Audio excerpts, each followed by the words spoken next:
राजस्थान में एक टोंक नाम का नगर है।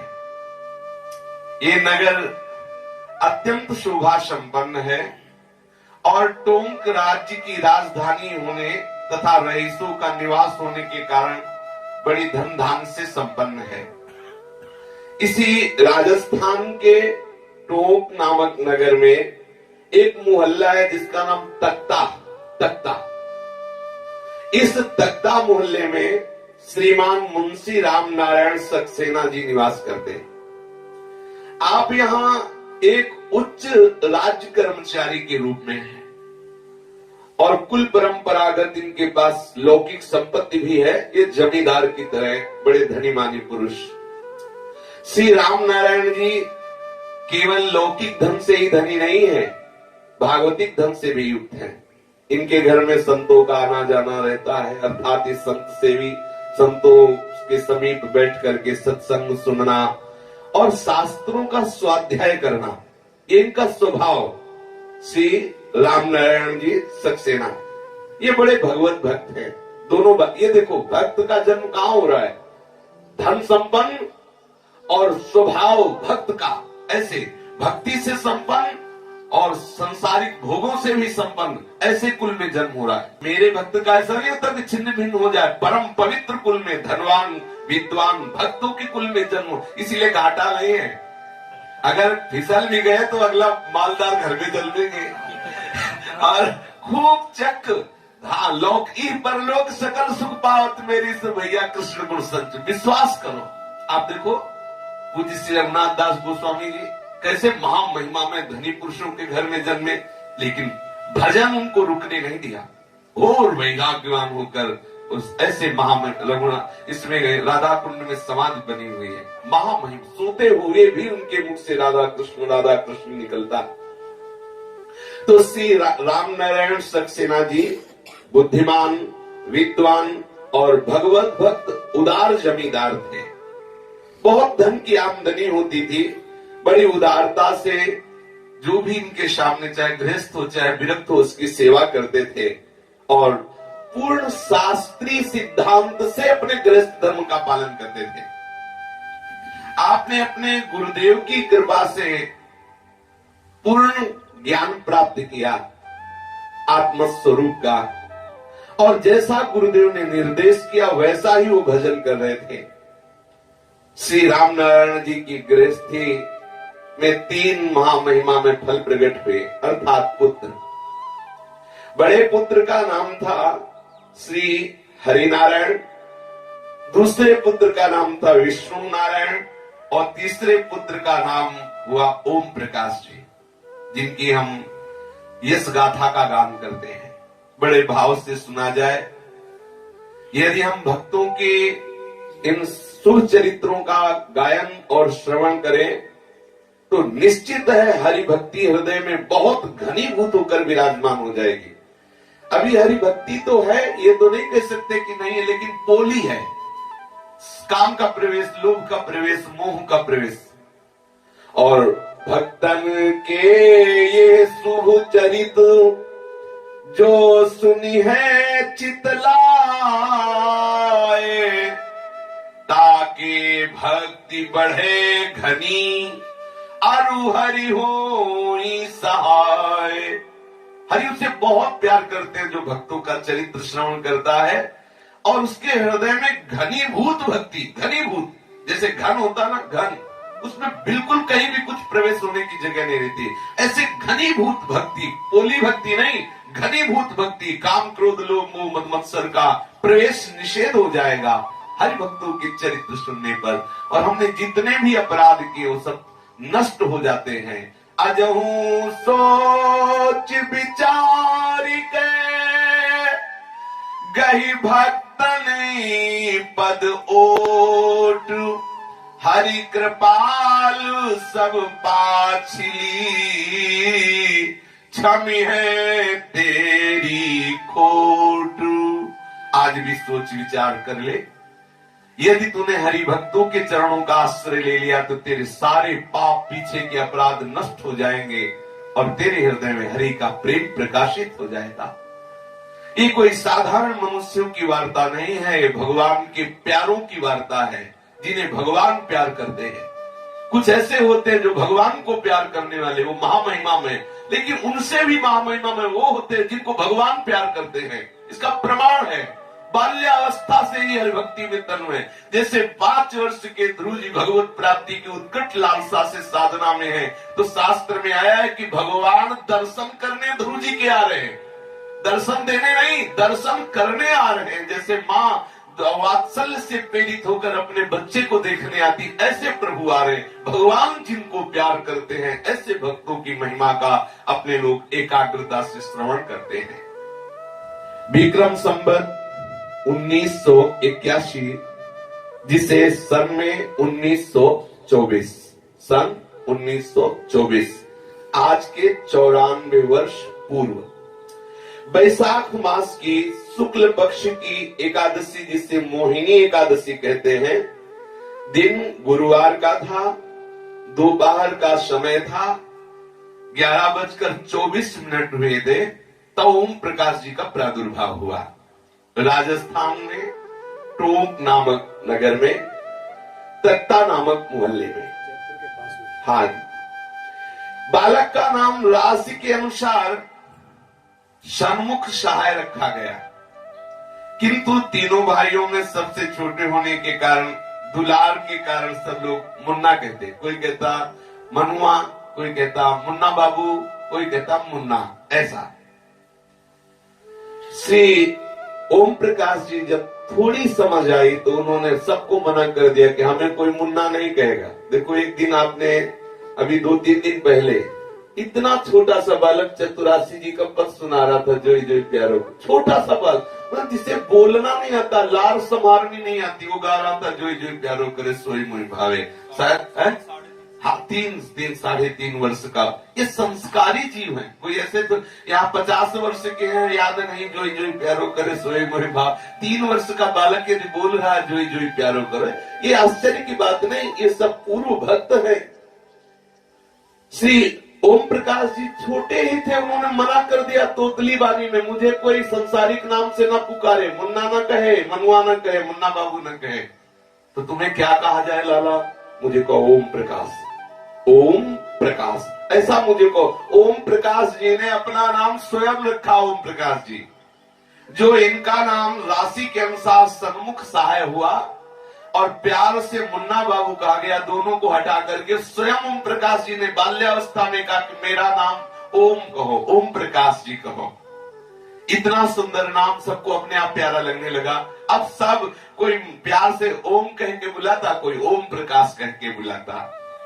और सुंदरता तो देखते ही बनती थी ओम प्रकाश जी की, क्योंकि पूर्व जन्म के परम भागवत तो एक भक्तों में एक अलौकिक आकर्षण, और वैसे भी किसी का भी बच्चा हो तो बहुत प्यारा लगता है।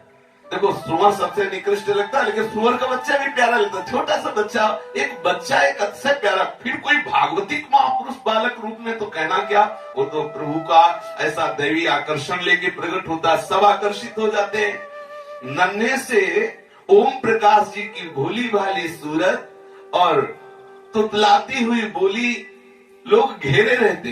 जब अवसर मिलता आसपास की माताएं बहनें आ जाती और दुलार करती ओम प्रकाश जी को, लेकिन ओम प्रकाश जी के मुख में गंभीरता झलकती, ऐसा लगता है बालक अंतर्देश में डूबा हुआ है।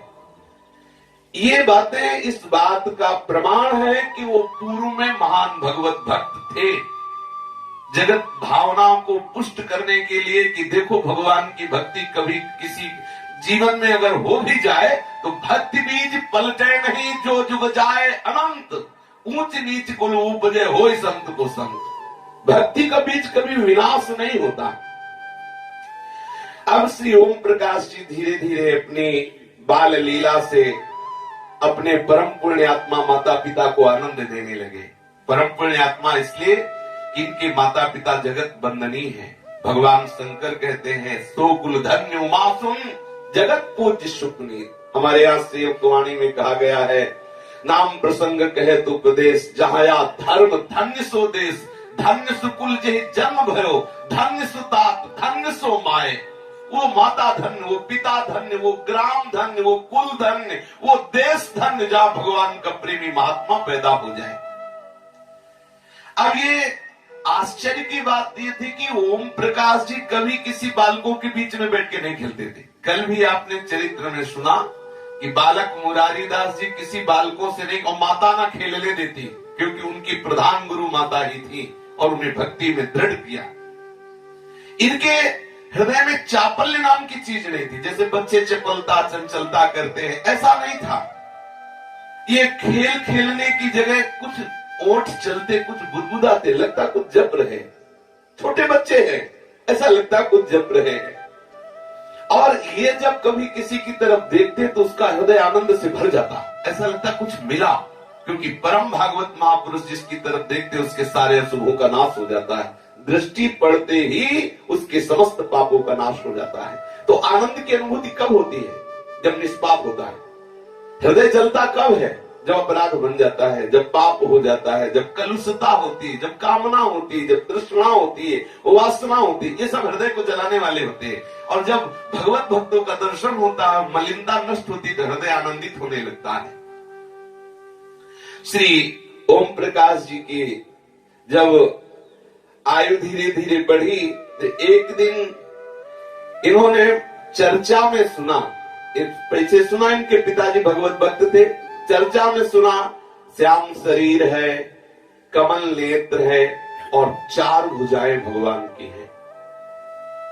इनको अच्छा नहीं लगा, 4 भुजाओं वाला भगवान तो बड़ा विचित्र दिखता होगा, इसलिए इन्होंने मन में विचार किया कि 2 भुजा वाला अच्छा है, 4 भुजा वाला ठीक नहीं। 4 भुजा वाला एक विचित्र देखेगा, अगर इतना सुंदर हो और 2 भुजा हो तो बहुत बढ़िया। मन खिन्न हो गया। छोटे से बालक, देखो ये कोई साधक है, इसलिए तो पुरुष है, छोटे से बालक है और विचार करते हैं कि यदि 2 भुजा गायब हो, 2 भुजा रहे, ये कितना सुंदर है, कमल जैसे नेत्र, सांवले हैं, 4 भुजा, ये तो ठीक नहीं, 2 भुजा वाला ठीक है। 4 भुजा वाला तो डरावना लगेगा, मुझे 4 भुजा वाला ठाकुर नहीं, मुझे 2 भुजा वाला ठाकुर चाहिए। अंदर ऐसे चिंतन करते हुए विकल हो गए। जब रात्रि में सोए तो भी यही सोच रहे थे कि 2 भुजा वाला कितना सुंदर, जैसी ध्यान बताया गया, जैसा उनका सौंदर्य बताया गया, ये 4 भुजा ठीक नहीं। तो स्वप्न में देखा पहली बार कि श्री कृष्ण अपने सखा मनसुखा श्री दामादि के साथ खेल रहे हैं। देखते कि जैसी हमें पिताजी के समीप भागवत चर्चा सुनने को मिली, जैसी छवि थी वैसी, लेकिन 2 भुजा इसके, ये बात बन गई, ये मेरा यार ठीक रहेगा, ये मेरा मित्र ठीक, इसके 4 भुजा ले, ये ठीक रहेगा। और खूब आनंद पूर्वक श्री दामा इस 2 कृष्ण आदि सखाओं से प्रभु खेल रहे हैं। और देखा कि उन्होंने बुलाया, ओम प्रकाश जी ने देखा कि वो बुलाया कि तू भी हमारे साथ खेल आकर के। वो भी श्री कृष्ण के साथ खेलते रहे और खेलते खेलते भगवान श्री कृष्ण चंद्र से कहते, 4 भुजा वाला भगवान तुझे पसंद रहे, देख 2 भुजा वाला मैं तेरे पास हूं कि नहीं। अब उनको बहुत आनंद आया कि उसी समय सोचते कि मैंने दिन में जैसा सोचा वैसे ही रात में इसका मतलब भगवान मुझसे बहुत प्यार करते हैं। फिर इतना सोचते ही भगवान ने उन्हें क्षीर सागर में पहुंचा दिया अपने साथ। तो वहां देखा 4 भुजा वाला शेषनाग पे सोया है, तो चिल्ला पड़े, नहीं नहीं मुझे ये पसंद नहीं, ये ठाकुर पसंद नहीं, मुझे आप वाला स्वरूप पसंद है जो आप हमारे सखाओं के साथ खेलते श्री कृष्ण से। उसी समय कहा मुझे यहाँ से ले चलो, मुझे 4 भुजा वाला है, सांप पे सोया हुआ ठाकुर पसंद नहीं, मुझे तो ऐसे ही खेलने वाला ठाकुर, छोटे बच्चे हैं। उसी दिन से श्री ओम प्रकाश जी की बड़ी विलक्षण दशा हो गई। वो निरंतर एकांत में बैठे श्री कृष्ण लीला का उसी का चिंतन करते जो स्वप्न में देखा। अन्य लोगों को इस बात का कुछ पता नहीं कि बालक गुमसुम क्यों रहता है। बड़ी तीक्ष्ण बुद्धि थी, बड़ा निर्भीक स्वभाव था और बड़े तेजस्वी थे। बीच बीच में इनकी प्रखर बुद्धि की प्रतिभा का प्रभाव सबको पता चल जाता। जब ये पढ़ने के लिए इनको पाटी और सुई दी गई लेखने वाली, तो इन्होंने कृष्ण नाम लिखना प्रारंभ किया। कृष्ण राम कृष्ण राम कृष्ण राम, पूरी पार्टी में कोई चंचलता नहीं, कोई अक्षर नहीं, केवल भगवान नाम लिखा। सब लोग बड़े आश्चर्यचकित हुए कि बिना अक्षर ज्ञान हुए भगवान नाम लिखना, ये तो बड़े आश्चर्य की बात है। और ये विनोदी भी थे। कभी कभी ये भगवत वार्ता करके विनोद भी करते, कभी बड़े गंभीर रहते, कभी मुस्कुराते। और इतनी स्मरण शक्ति ओम प्रकाश जी की विलक्षण थी कि अभी 3 वर्ष की आयु हुई, इनको विद्यालय में भेजा गया तो वहां ब्रह्मचर्य संबंधी एक गीत गवाया जाता था। जैसे स्कूलों में प्रार्थना होती, हम लोगों की स्कूलों में होती थी, वह शक्ति हमें दो दया निधे कर्तव्य मार्ग पर डट जाए, ऐसा प्रार्थना। तो उनके यहाँ स्कूल में प्रार्थना होती थी, वो 2 ही 4 बार में उन्होंने याद कर लिया। 3 वर्ष के बालक याद कर लिया, मैं ब्रह्म कुल का बालक बनता हूँ ब्रह्मचारी, पढ़ने को खूब विद्या करता हूँ मैं तैयारी, अग्नि मुझे कृपा कर देना वही सुमेधा, ध्याते जिसे पितर हैं सब देव और सुबेधा, मैं सूर्य के उदय से पहले सदा जगूंगा, मैं स्नान करके आसन पर बैठ जप करूंगा, सोऊंगा भूमि ही पर पीऊंगा शुद्ध पानी, सात्विक करूंगा भोजन जिससे बनूंगा ज्ञानी, मिथ्या कभी न बोलूं प्रण को कभी न तोड़ूं, धर्मार्थ कष्ट जो भी आवे तो मुख न मोड़ूं, कर कर के वीर रक्षा तन मन सुदृढ़ करूंगा, ध्या करके ब्रह्म ज्योति पापों से मैं बचूंगा। 3 वर्ष के बालक 2-3 दिन स्कूल गए और ये बात सीख गए। ये भागवतिक बुद्धि का लक्षण है। महापुरुषों का प्रभाव छिपता नहीं है, समय समय पर स्वभावता प्रकट हो जाता है। जन्म जन्मांतर का साधन बल ओम प्रकाश जी ने झलकता था लक्षित रूप से। ओम प्रकाश जी यद्यपि सदैव गंभीर रहते, कभी ये बाहर प्रकट नहीं होने देते थे कि हम सदैव भगवान नाम जप कर रहे हैं या हम में कोई चमत्कार भी है, पर कभी कभी महिमा प्रकाशित हो जाती है महापुरुषों की। एक बार टोंक में संध्या समय आकाश मंडल में टिड्डियों का एक बड़ा दल आया। ये जिस खेत में बैठ जाए कुछ ही मिनट में पूरे खेत को नष्ट कर देती है। टिड्डी होते हैं, वो सब हरे पत्ते कोप उसकी नई नई कोपले सब चुन लेते हैं और जहां वो बैठ गए वो वृक्ष को नष्ट होना ही है। उस टिड्डियों के दल को देखकर संपूर्ण गांव के लोग भयभीत हो गए कि अब हमारे गांव की तो सब खेती नष्ट हो जाएगी। ओम प्रकाश जी की नानी आंगन में बैठी हुई थी। नानी अत्यंत दुखित होकर कहने लगी, अरे अब ये क्या होगा, ये टिड्डियों का दल आ गया भयानक, अब तो पूरी फसल का नाश हो जाएगा और यही खेती हम लोगों का जीवन है, इसी अन्न से हम सबके प्राण पोषित होते हैं। ओम प्रकाश जी ने जब नानी की दुख भरी बात सुनी तो नानी से कहा, नानी इन टिड्डियों को हम भगा दें? तो हाँ, तुम्हारे भगाने की चीज है, लाखों टिड्डियां आके खेत में बैठ रही, तुम कैसे भगा सकते हो? बोले मैं भगा सकता हूँ। कैसे भगा सकता हूँ ये बात नहीं बताऊंगा, लेकिन मैं भगा सकता हूँ, अभी अभी से भगा देता हूँ। इतना कहकर ठाकुर जी का जो घर में सिंहासन था वहां सामने जाके बैठे और ध्यानस्थ एकदम हो गए। कुछ समय तक ध्यानस्थ होने के बाद एकदम मुस्कुराते हुए आए और आकर के नानी से कहा, नानी पूरे एरिया में दिखवा लो, एक भी टिड्डी नहीं मिलेगी। ऐसा ही हुआ। सब खेतों में जाकर के सब जगह देख, कोई टिड्डी नहीं, जहां लाखों टिड्डी आई थी सब उड़ गई। और सब लोग आश्चर्य मानने लगे कि ये बालक कैसे टिड्डी उड़ा दिया। अब वो हंसते हुए बाहर निकले और वो एक पद उसी समय रचना करके गाए कि कृष्ण तेरे बल पर मैं अकड़ूं, कि ठाकुर मैं तुम्हारे बल से बलवान होकर ये सब बात कह देता हूं। कृष्ण तेरे बल पर मैं अकड़ूं, उड़ता पंछी देख मनोहर, कहूं मैं नीचे आजा, आता है या नहीं कि तुझको वहां आए मैं पकड़ूं। कृष्ण तेरे बल पर मैं अकड़ूं। देखो बालक है, ये महापुरुषों की महिमा हो। उसी समय उन्होंने पद रचना की कि हे श्री कृष्ण, मैं तेरे बल पर अकड़ करके रहता हूं, तेरे बल पर ही उड़ते हुए पंछी को आदेश कर दूं तो नीचे आ जाएगा। ये विश्वास देखो। कहूं बादलों से सब मिलकर मेरे आगे नाचो, नाचोगे या नहीं कि सबको वहीं आए के जकड़ूं। हे कृष्ण तेरे बल पर मैं अकड़ूं।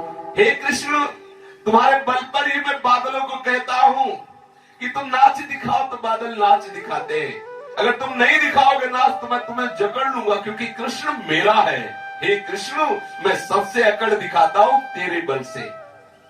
चलत बटोही देखत डांटू, पास हमारे आओ, आता है या नहीं कि तुमसे लेके लाठी झगड़ूं। कृष्ण तेरे बल पर मैं अकड़ूं। कोई रास्ते में जा रहा हो तो मैं तुम्हारे बल से ही कहता हूं मेरे पास आओ।